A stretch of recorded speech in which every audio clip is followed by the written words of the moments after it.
Senate membership come in a few minutes, but we do have a schedule and we'll try to stick to that. We are going to be talking about the FY16 amended budget, just the amended budget today.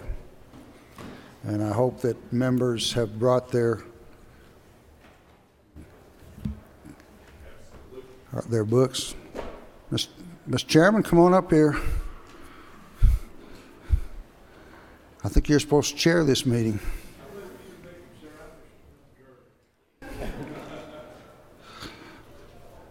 He says that now, but when the budget gets to him.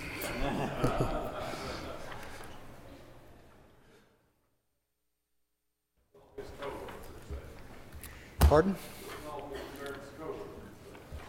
He has so much power he can handle it himself.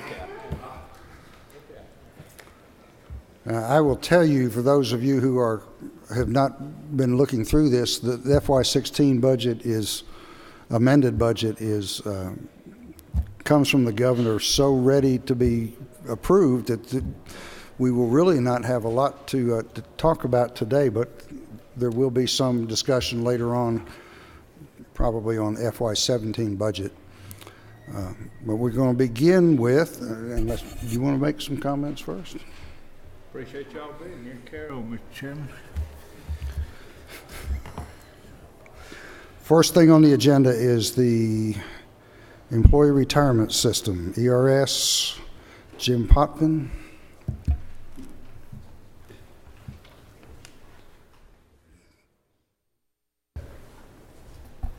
That is, what page is it on?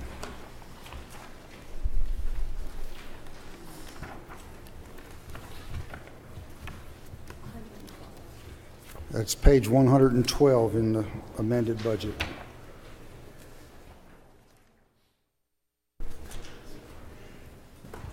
Yes, sir. Thank you, Mr. Chairman. I'm Jim Potvin, Executive Director for the Employees Retirement System. We have 4 distinct programs that are listed in the book.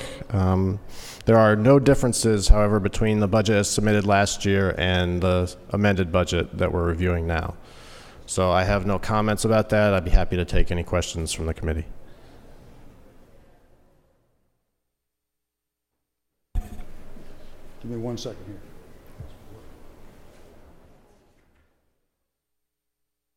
here.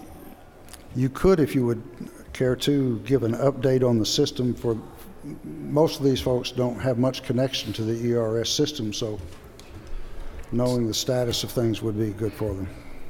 All right. The ERS agency is responsible for the administration of 5 defined benefit programs and 3 defined contribution programs and 2 life insurance programs. The primary system is, of course, the Employees Retirement System, which is the retirement system for most state employees. The current tier of the ERS consists, what we call the GSEPS tier, consists of a pension benefit, a smaller pension benefit, and a 401k benefit. So what we're seeing right now is steady population, active population in the ERS, but about 45% of the members are now GSEPS members, so receiving that lower pension benefit. That means that we also have a number of people upon hire who are coming into the Peach State Reserve's 401k plan, and that plan is growing at approximately 4,000 to 5,000 accounts per year. As of the most recent actuarial valuation, our funded ratio was 72.8. That represents a small increase over the 2013, the prior year. Notable because that was the first such increase in over a decade, so it represented for us something of a turning the corner in our recovery from the events of 2008, 2009, the market declines at that time. This year has been volatile. We've had some good months and some poor months. We're currently experiencing a poor month right now, and our current fiscal year-to-date rate of return is about negative 7%. Most of that is the last 2 to 3 weeks that we've seen in the markets.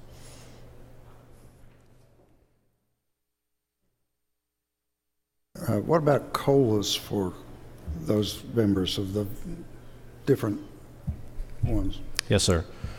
So as you know, we haven't provided COLAs for most of our retirees since approximately 2009. In 2014, at the annual meeting, the then chair of the board put together a COLA study committee consisting of 2 members of the board plus myself.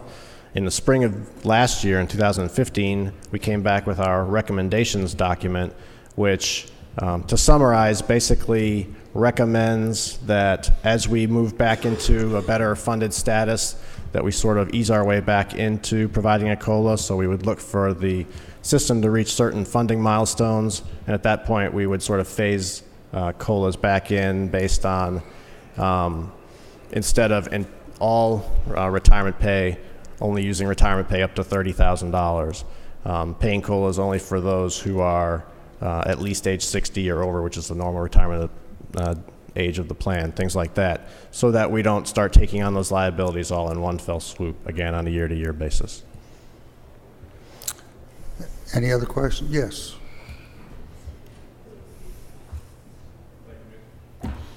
Just a minute, I'll get you going here. I'd love to see other members of the committee to see a copy of that proposal study committee. It's available on our website. I'd be happy to provide copies to the committee, but if you want it right away, it's available on our website, www.ers.ga.gov. Absolutely. Chairman Coleman?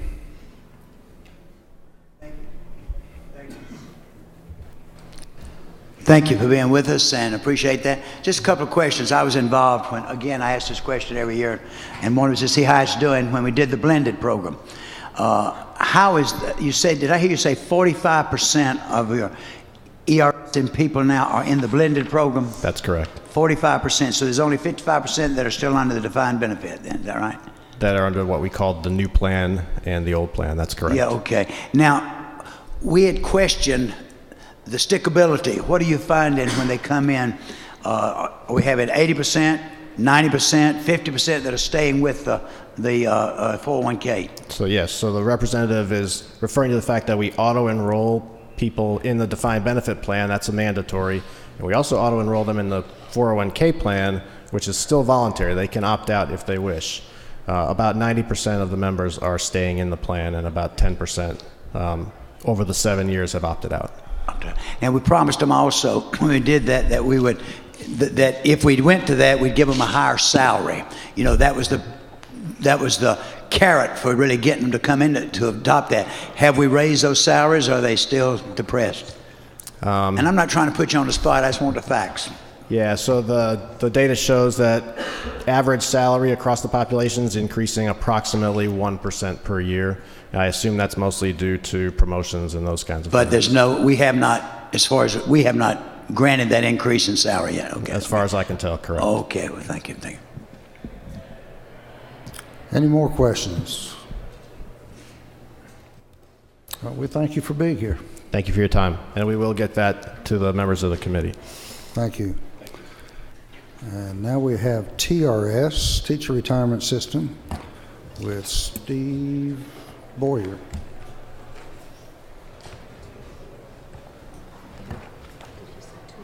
And I had all these questions for Jeff Ezell. You tell him that I can answer I'll catch it. some of them, okay? But thank you, Mr. Chairman. My name is Steve Boyers, as you've mentioned. I'm the Chief Financial Officer for the Teachers Retirement System of Georgia. I'm here on behalf of Jeff Ezell, our Executive Director, who called in ill today.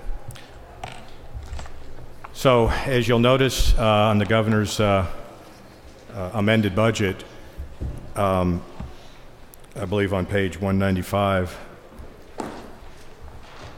there is no change, just like with ERS, between the 16 budget and the 2000 recommended amended budget. We have two programs, essentially the administration of the system and what we call local floor and COLA, which is, if that's appropriated to us yearly, then we are able to pay some of our older members that were or let's say some of the older retirees within the state that actually were members of the local retirement systems that Atlanta City School, Fulton County, Rome City, and Chatham County had in place. They still exist to pay their retirees, but assuming the money's appropriated, then we also have the legislative authority to pay a COLA and to make sure that they receive a minimum benefit. I have no other comments on the amended budget, but I'd be glad to answer any questions that you have. Can you talk just a little bit about, there is an item in the amended budget, $838,723, increased funds for payment to the teachers' retirement system to reflect projected expenditures. It's under the DOE budget. I honestly am not sure what you're referring to. I understand it relates to, it's on page, if you have the governor's budget book. I just have the sections related to TRS. Okay. I understand it relates to non-certified staff. I'm sorry, I don't know what you're referring to. I have not seen that.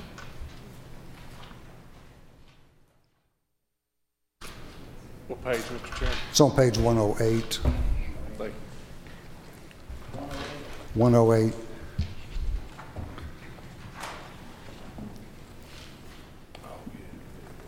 You just tell Jeff to give me a call.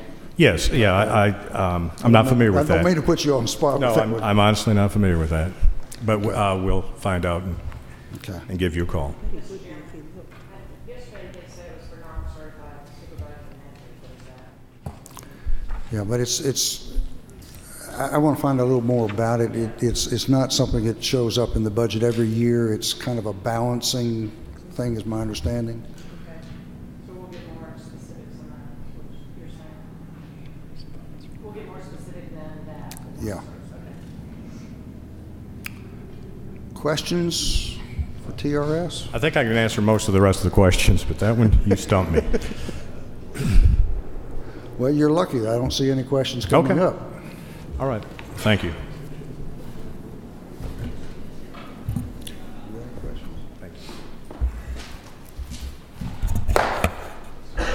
What's next?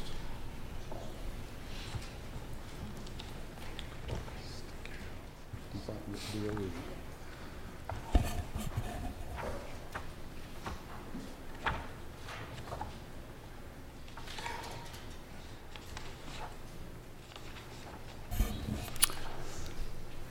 Okay, now it's time for Department of Education. Mr. Beck.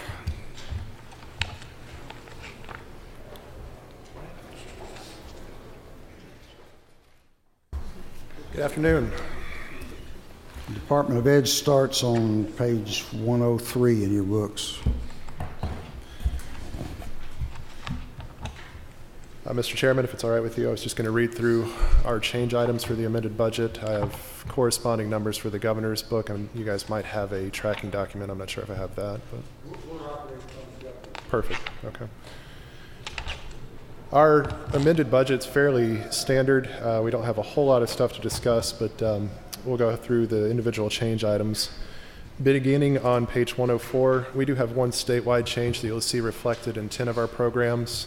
This is an adjustment for the TeamWorks costs that we pay back to the state accounting office. These are specific to the reporting requirements related to the ACA. This is just the department's share of that. The total amount, adding all those change items together, is less than $7,000. Page 105, line 2, this is in the Information Technology Services program. We have a request and a recommendation of $1.6, $1.7 million. We have an ongoing deficit in this program. We were fortunate to be able to utilize 2 external funding streams over the past several fiscal years, one of which was the Race to the Top funding. The other was an award made by the Bill and Melinda Gates Foundation. Both of those fund streams have expired, and so we are now looking to replace some of that federal funding that we need for ongoing costs related to the portfolio of applications that we manage in the amount of about $1.6 million.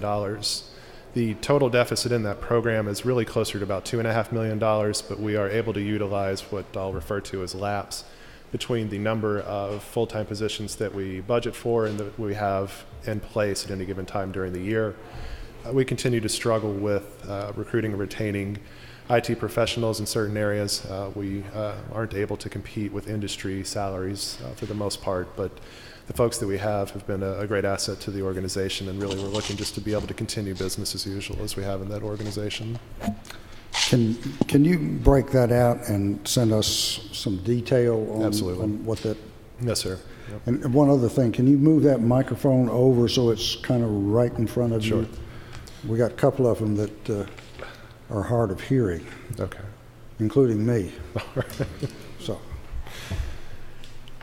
Page 107, this is the Quality Basic Education Program. Line 1 is the first major adjustment that you'll see.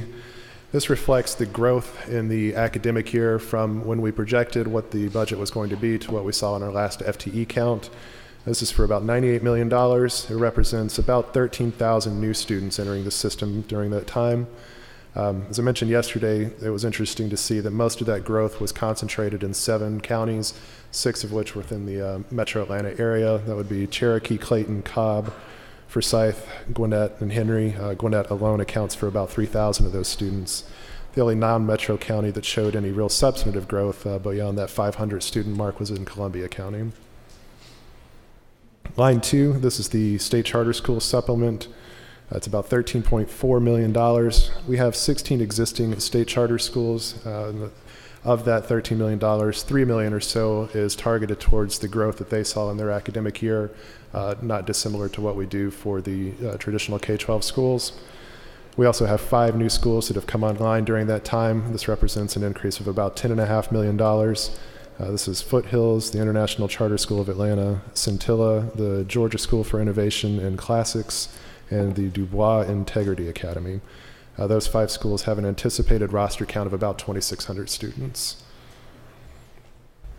Line 3 is an adjustment to our charter system grants of about $2.3 million. We had 4 charter systems that were approved in terms of their applications this year. That's Candler, Colquitt, Fannin, and Liberty counties. So the adjustment here is about a $100 per student grant that we award to systems that seek the charter system designation.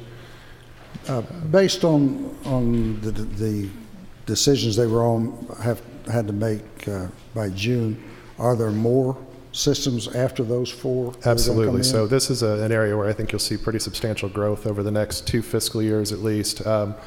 We have a number of systems that I would say are in the pipeline. They've been tentatively approved. The contract hasn't been finalized, but once it has, you'll see that as an adjustment generally in the amended budget for each budget cycle. So in the amended 17, I would expect that to be more reflective of probably closer to 15 to 20 systems, and then maybe some that are still left in the amended 18 budget. Did the majority of the systems choose the waiver process as opposed to the charter system? I can't remember offhand. I want to say it was probably about 35% or so that picked. So we had all but 2 districts pick either the strategic waivers or the charter system designation. So of those 178 that chose one of those designations, I'd say about a third to maybe a little bit more are on the charter system side, and the rest are in the strategic waivers group. Okay.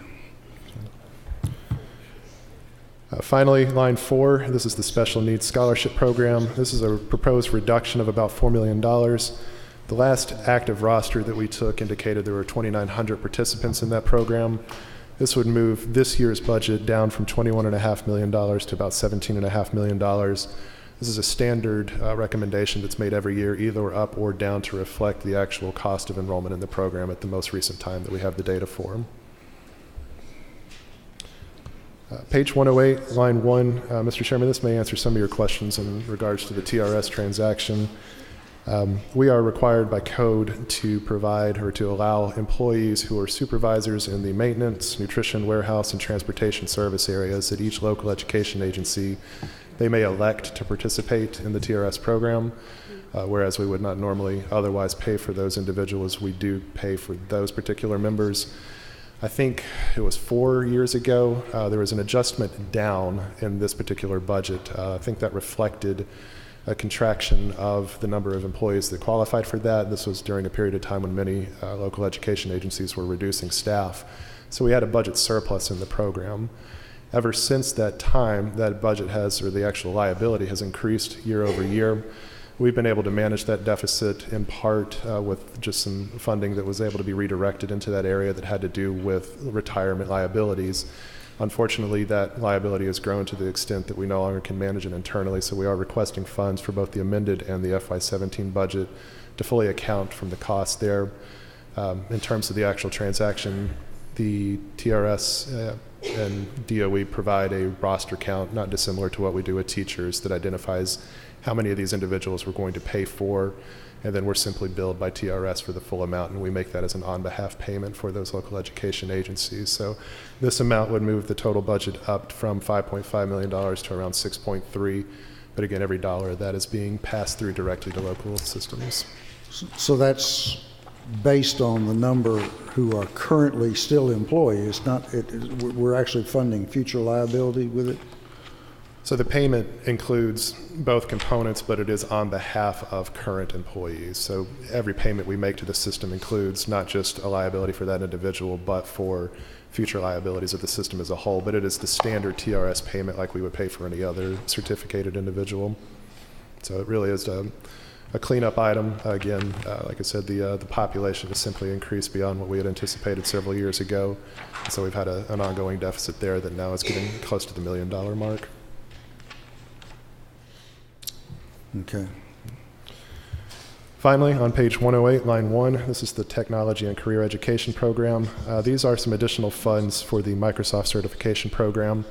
Again, we've had a lot of success with this program. We had over 12,000 certifications that were earned by students in FY15. That's up about 40% from FY14. We pay for this contract on a per-school basis of about $1,600 a school. This would allow us to catch up from the last time we made an adjustment to the program, where we have several more middle and high schools participating. This allows us to have full coverage for those areas and would bring the existing budget of about $750,000 up to around $830 or so. And those are the transactions that we have for the amended budget. Questions for Mr. Beck?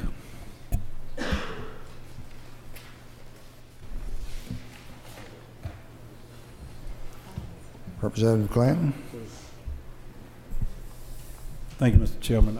Just a quick question in regards to the Special Needs Scholarship Program. Yes, sir. And you might have touched on this, but what do you attribute the decline or increase in the enrollment in that program?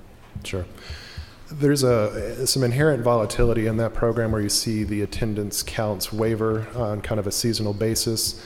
We take a count every quarter and we make payments based on actual participation. So you have students that are entering and exiting the program 4 times a year. This would be a bit of a low point. Typically, we've seen an active population in between the 3,500 mark. This dip, I'm not sure that we have an exact handle on where it's transpiring, but again, it's just what the active count was from the last time we looked at it, and so this will be the most accurate representation of what the cost will be at the end of the fiscal year. So there's some ability to reduce the budget a little bit there. So I don't know that we have a defined reason for why we saw this particular decline, but it's not necessarily in excess of what you might anticipate.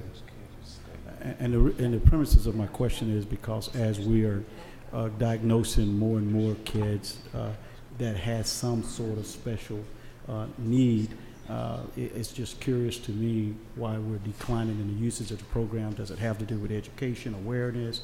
Does it have to do with maybe not affording the extras that come with this surrounding the program? And so that was the premises of my question. Okay. I can say that over, I think, the last 2 or 3 budget cycles, we typically have had a reduction in the amended year budget, which reflects a roster count that's less than we budgeted for. So in the big budget, as it were, we generally, I won't say over-project, but we at least budget for what we think an upper bound would be in participation. So that number is usually higher than what the actual participation rate is, and so there's always money that's coming back out of the program in the actual fiscal year. So it's maybe a little bit misleading that we budget for 37, and in the out year this year in FY17, I think 3,900 students. The likelihood that we'll have 3,900 students for all 4 quarters of the program is fairly unlikely. Thank you. Any other questions? No? Thank you very much. Great, thanks, Sue. No, I was going to. One more question, I'm sorry. So close. If you would, on page 107, line item 2 at the top of the page, if you would get me the backup computation on that, and also on the top of page 108, the computation on the 838 by division. Line, I'm sorry, with the first one on page 107. 107 under QBE, Okay. recommendation 2, back the Commission Charter School right, Supplement. Commission Yes, sir. Charter School. Just get me the computation sheet on that. And the TRS. Calculations, and also on the next page of 109, the 838,000, the computation on that. Absolutely. You can just share it with both of us. We'll be- Send it to the whole That'd be committee. good. Anything else? Once again, you're excused. Great. Anybody want to come up with another question and bring it back? Decal. Commissioner Jacobs.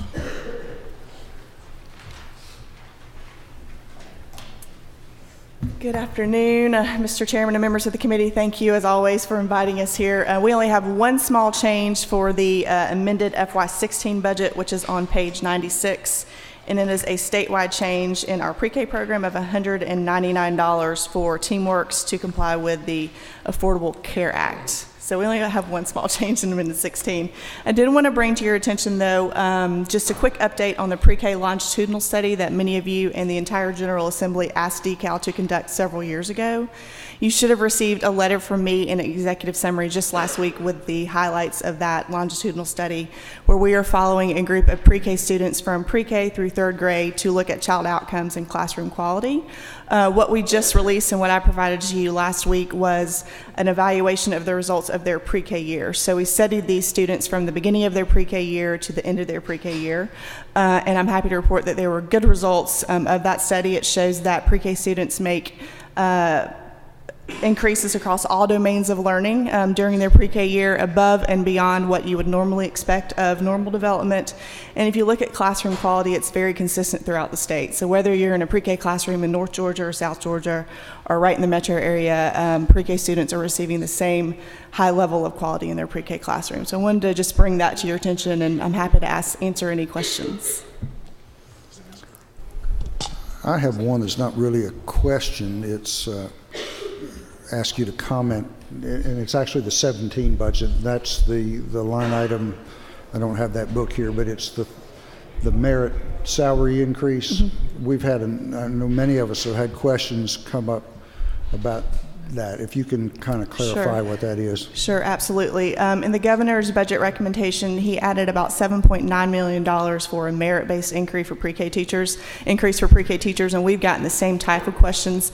That is referring to the 3% increase that he's asked for all teachers and all state employees. So it's not truly a merit-based pay like we are discussing for K-12 at this point, and we will deliver that to pre-K and assistant teachers as a 3% increase to their salary. Senator Orrick.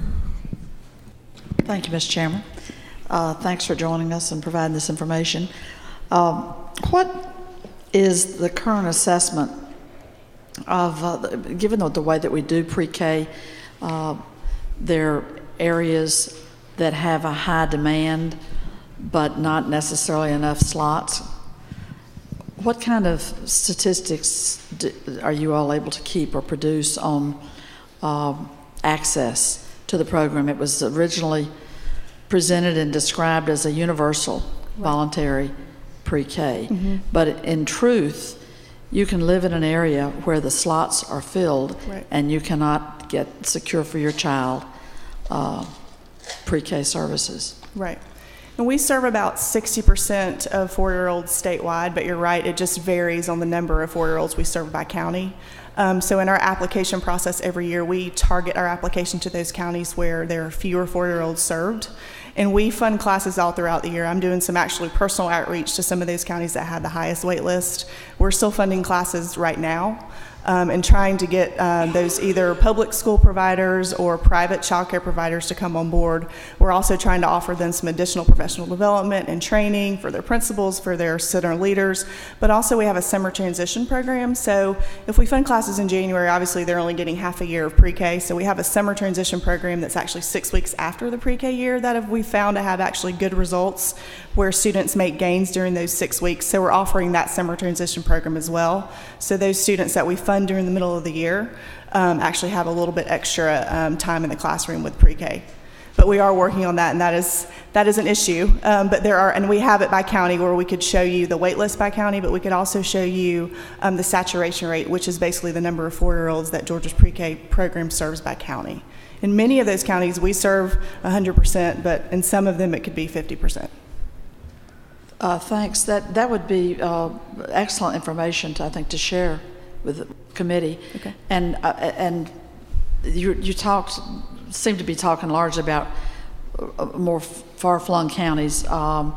It's my sense that in the metropolitan Atlanta area, where half the population of the state lives, and half of the folks that vote live, that there are people in these situations too that don't have access. The slots fill up in their area, and so it's not just. So it'd be very helpful to look at county by county, because what you've told us is fairly startling, and that is that 40% of Georgia pre-K eligible students don't have a classroom available to them. And that's right. And we, of course, want to serve more children, but that is a capacity issue throughout the state. Not only in Metro, but we do have the largest waiting list in Metro, as you would guess, since there's the largest number of children here, which I am doing some targeted outreach with, specifically DeKalb and APS. But you're right. We do serve 60% of 4-year-olds, and we're happy to get you that by county. But we are trying to do some targeted outreach. But again, it's a capacity issue, because we really strive on quality in our program, which I think shows in the results for children.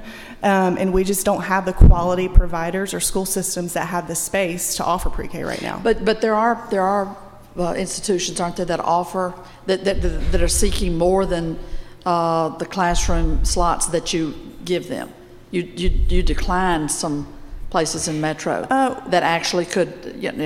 I can't give you specifics on that because I don't know. We're happy to talk to you about specifics on that. Mm-hmm. But we fund classes. If the children are going to show up, we're going to fund a class if we have confidence that you can hire the teacher and offer a quality program. Absolutely. That's our main goal, is to serve as many children as possible. So I thought that there were money issues as far as, do you really have the funds to fully serve the 4-year-old population? We are funded for 84,000 slots, and we serve almost 81,000 this year. So we serve about 96% of those 84,000. So those 84,000 slots cover 60%? It would probably cover a little over 60%, but I can't anticipate asking for additional slots until we can fill those 84,000 slots, and that's how we're working with counties throughout the state to build that quality capacity. Well, that'd be great to help us drill down on understanding that, because a lot of us go around thinking we're offering pre-K, universal voluntary pre-K, for any child that meets the age qualification, and we're really very far short of that. And when your study that's showing the benefits and the progress, it really argues for figuring out how to up our capacity. Thank you. Isn't there a significant portion of that 40%, though, who by choice have chosen to go to a non-state provided? That's a good question. Kindergarten program. You know, I know that's true in the Whitfield County area. Right. And it is about parent choice as well. We just conducted an economic impact study of the child care industry in Georgia, and it gave us that type of information that showed that 86% of Georgia 4-year-olds are in some type of child care or preschool setting, which, although the research would tell me not to do this math in my head, I would say that would mean 60% are being served in Georgia's pre-K, and 6% are being served in some other licensed or preschool capacity, which goes back to parent choice. So we are serving in some capacity 86%. but not in the Georgia pre-K program. Right, but just on the math of that, it could be that if I'm living in an area where there are not slots available, they're all filled, and there's a waiting list, then I go and find a way to put my child somewhere in a 4-year-old program that's not the standardized high-quality model that the state is funding. So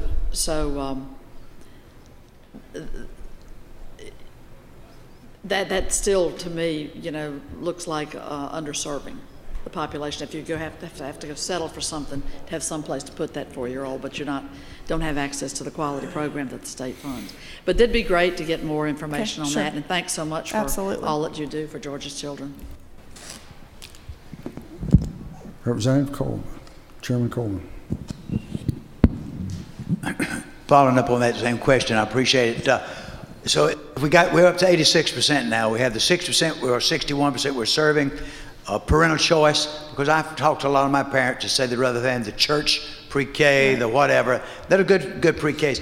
What percentage then of the, say, 86 to 96, they say the 14%, if we offered it to everybody, we open it up tomorrow, we're going to offer universal. Anybody that wants it, you can have it. What percentage would you say the parents would choose not to do it? 10%, 5%?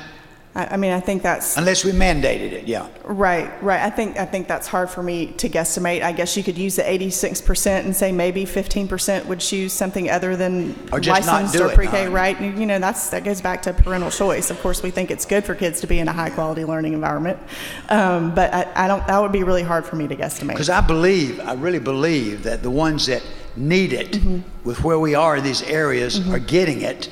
Right. Except for maybe that 1% that just doesn't care. We maybe need to do something with them. Right. But there's some that just don't want it or doing other things. So, right. So you're telling me that we're probably serving about 88% of our children. I mean, would you say it's pretty close to them? 86% are in some type of either Georgia pre-K program and or the others the parents just not homeschool or whatever. Or they could be in some type of other program that may not be licensed or could be a homeschool program, right? And that's hard to get a handle on. It is. That's something that I don't know that we do not collect the data on that. I don't know how we would get that type of data. Okay. All right. I'll think about that, but I don't know how we would get it. Okay. Thank you. Representative Kaiser. Thank you, Mr. Chairman. What's the ratio for teacher for 4-year-old classroom? Right now we have a class size of 22 with a lead and assistant teacher, so it's 1 to 11. So do you have, probably not in Atlanta, but throughout Georgia, do you have situations where you may have 2 abutting counties where you have a class that's just short, they can't have a pre-K class because they're short, those kids, they can't find that teacher?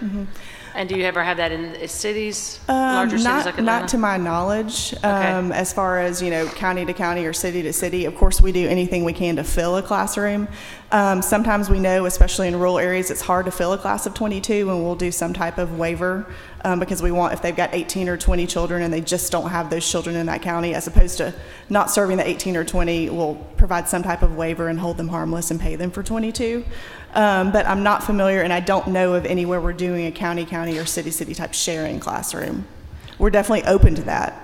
Okay. It just hasn't been brought to our attention for many counties or cities. Okay. I mean, I've asked that question every year where the pre-K program is concerned, just because I know that there are areas where you might have 12 kids, so you can't, but you could take enough from another county that might not otherwise be able to make up a class, just so we're capturing all those kids. Absolutely.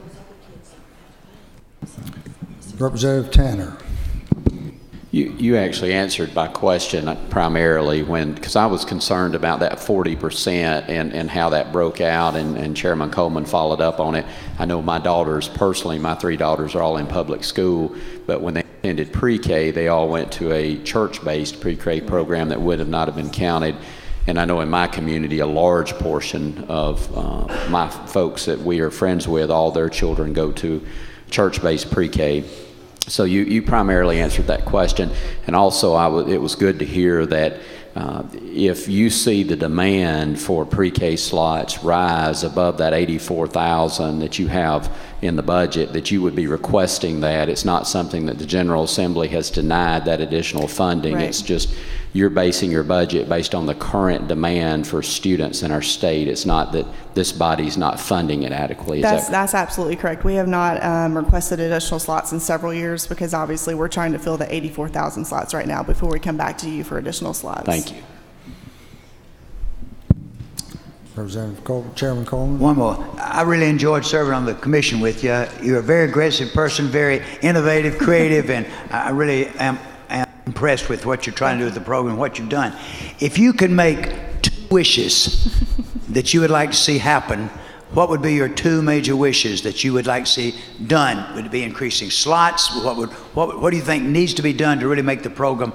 Because I know we have one of the best in the nation, to make it even better. We do have one of the best in the nation, and a report just came out last week that says we're one of the top 3 in the running with DC and North Carolina. But I think the governor's budget in FY17 really addresses probably the #1 priority, and that's increasing teacher salary for our lead teachers and for our assistant teachers.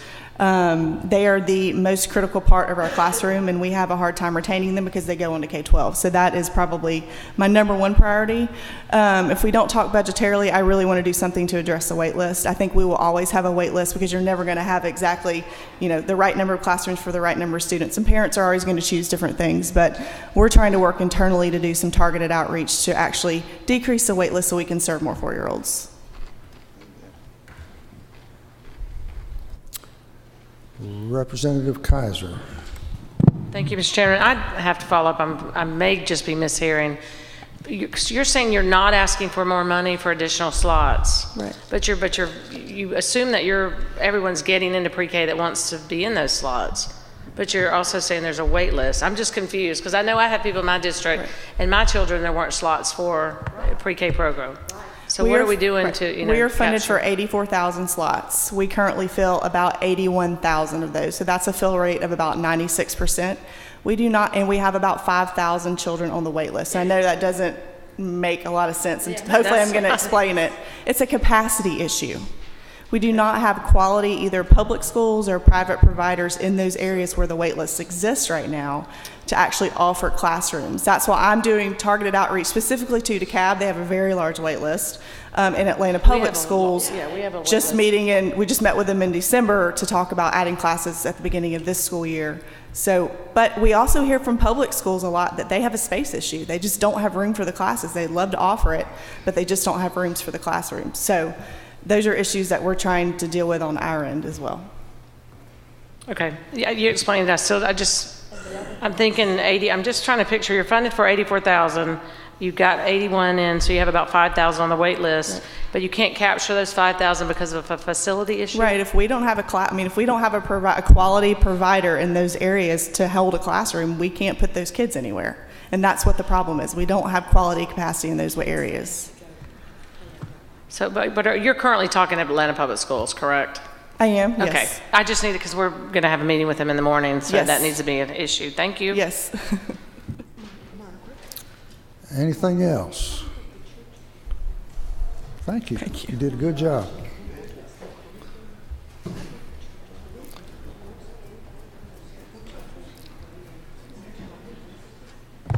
Office of Student Achievement.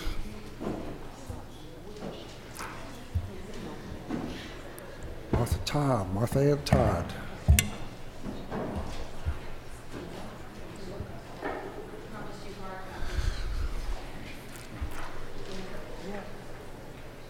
Thank you.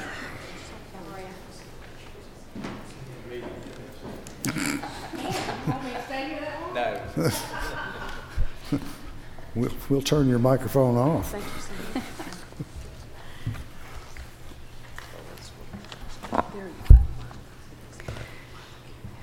Good afternoon, and thank you for the opportunity to speak with you briefly this afternoon about the work in the Governor's Office of Student Achievement.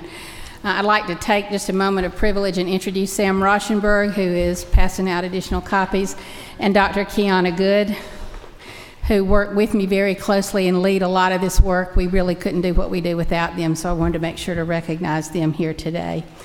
The governor has recommended no changes to GOSA's budget in the amended 16 proposal. It's actually page 119 in the governor's book.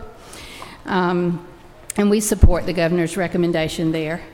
In consideration of your time and brevity, we have provided you with a hard copy of an overview, sort of summary report of all the different work that goes on in our agency. We emailed this to you yesterday because within the document there are a lot of links to other reports I emailed you several reports that we're obligated to provide, also the Innovation Fund report, and several others that I thought would be of specific interest to you around professional learning and the Innovation Fund. I am happy to talk through some talking points on particular areas of this. I can talk through the whole book, or I can answer questions, or all of the above. You let me know your preference. I would go with questions if I were you. All right. I'll be glad to do that. And I would say, let me publicly say, and hopefully on behalf of both Senator Tippins and myself, many folks may not realize the number of hours that you put into preparing information for us and recommendations for us on the Governor's Education Review Commission. So in addition to all the other responsibilities you have, you and the people in your office were very responsive and responsible for the recommendations that we came up with, which means they can blame you. Well, I generally get blamed for whatever, so it's okay. I'm used to it. Questions for, yes, sir. I want to commend you again. Just an awesome task. You just do a great job, and I appreciate you always being there. But I am convinced that empowering teachers at the lower level with small grants is a way to really improve education. We tend in education, I think, many times to pour money down these black holes, just more money, things that we think work. And teachers are a little afraid because we don't give them the money. But I just want to commend you for the grant program. And like to ask you, is that, I noticed you had in the 16 budget, we had $7 million, and in the 17 budget, that money's still in there. Is that not correct, or is that wrong? That's my understanding, yes. Still in there. Yes. All right. And I'm gonna put you on the spot and ask you a question about how much money do you think we need? How much do you think to really get this going would be? Is it $7 million a year enough? Do we need 20 million, 10 million? What do you think would be a number?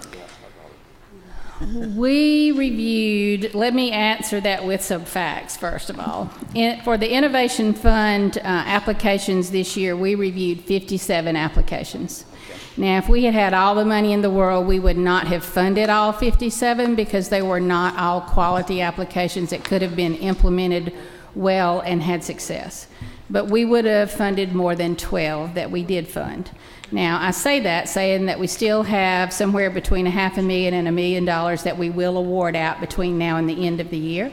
So we'll be able to give out a little bit more money, depending on the cost of some of the other things we have in progress. But I can't put a number on what would be enough. I can honestly tell you that we could award more funds to well-developed grant proposals than we had to award. How's that? You know, you have the proposals that would be, you think, really educationally sound if you had a little more money. It was down to, we have a standardized scoring procedure that we use with multiple reviewers to score the applications and determine who receives the awards. And we were down to within a point of difference between those that were funded and those that weren't. There was 1 point difference. Okay. So there were some that were far lower that we would not have felt comfortable funding, but there were a good many more that we could have funded if we had had. Most of these have gone to teachers and well, the ones that I'm referring to right now would have funded LEAs or schools with partners. They could have RESA partners or institutions of post-secondary education or other nonprofit partners.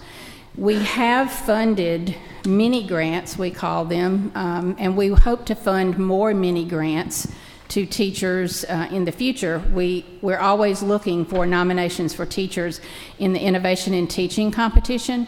To date, we have funded 32 mini grants to teachers. The teachers receive several $1,000s, and the schools receive several $1,000s. And then those teachers are videoed, and we work with GPB to edit the videos so that they're useful for other teachers. We post those on georgiastandards.org along with the unit plans and lesson materials and make those available. So that's an ongoing operation. We can always continue that, and we hope to do that as well. Thank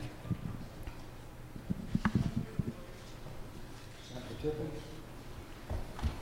Chairman Dixon is always very eloquent, and we agree with all that he said. of what you do for education. But I think on this one occasion, he may have understated it, and in terms of our appreciation for all that you do and for the relationship that we have and the openness, and it's very user-friendly with those people who have to interact with the Governor's Office of Student Achievement, and I appreciate all you do, Martha. Well, thank you. We appreciate it. We aim to serve.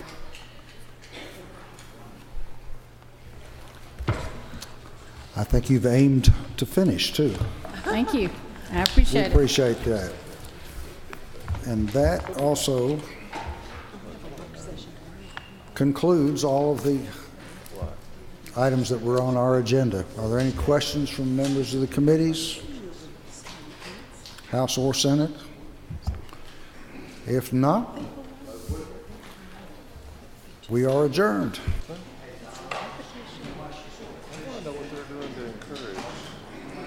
Outside of that.